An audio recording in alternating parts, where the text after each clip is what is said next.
Reading for January 30th. Science of Mind, A Philosophy, a Faith, a Way of Life by Ernest Holmes. Reading from page 84, paragraph 1 through page 86, paragraph 1, using inclusive language. The action of spirit within itself, God, the self-existent first cause, speaks, and it is done. Its word is law.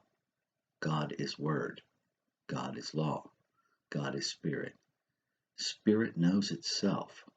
The law is the servant of the spirit and is set in motion through its word. All law is some form of universal force or energy. Law does not know itself. Law knows only to do. It is the medium through which spirit operates to fulfill its purpose. Did God make law? It is impossible to think of a time when law did not operate. It is impossible to conceive that it was ever created. Therefore, law must be coexistent and co-eternal with spirit, a part of the causeless nature of the divine reality. Spirit operates through law, which is some part of its own nature. Therefore, all action must be some action of spirit as law. The word of spirit moves through the law, and, since the law must be as timeless as spirit, we could not think of a time when law was not, or a time when it would cease to be. Neither can we imagine the law ever failing to operate once it is set in motion.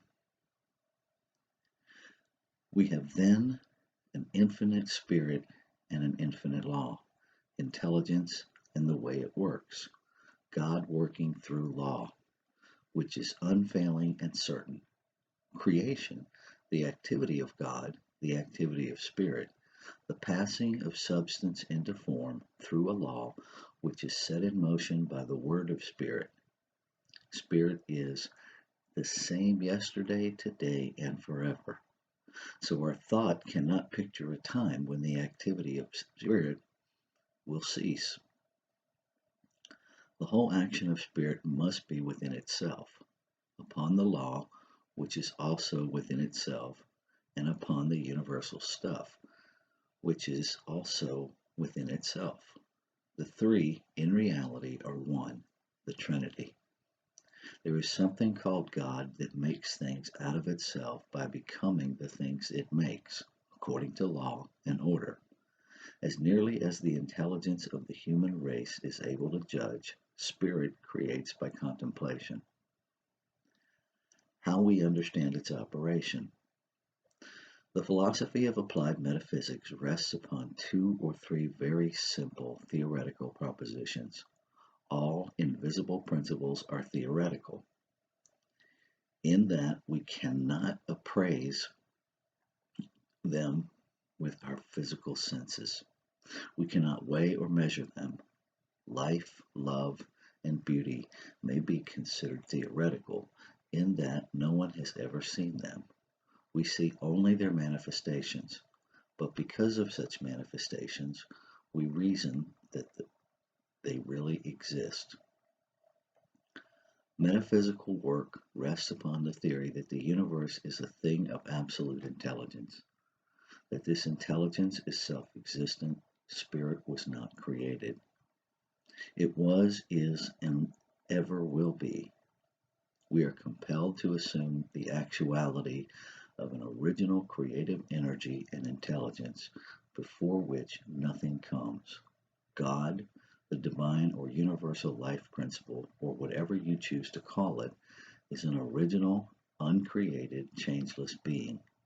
Not a being with parts, but being with potentialities. There is a vast difference.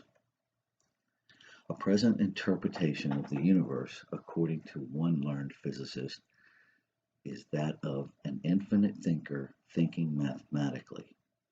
The infinite thinker is a spontaneous thinker. The infinite thinker thinks, and what follows is a sequence of law and order, of cause and effect. This is the mathematics. The infinite thinker is in movement is principle. The being of the infinite thinker is pure spirit and may be thought of in a sense which we but dimly comprehend, as the infinite or abstract essence of concrete personality and the cause of all objective and subjective manifestation. To express this more simply, God thinks. As the result of God's thought, law is set in motion, or the thought moves as law in a field of cause and effect. Its movement is now mathematical. The only thing that is spontaneous is the creative thought itself, the contemplation of spirit.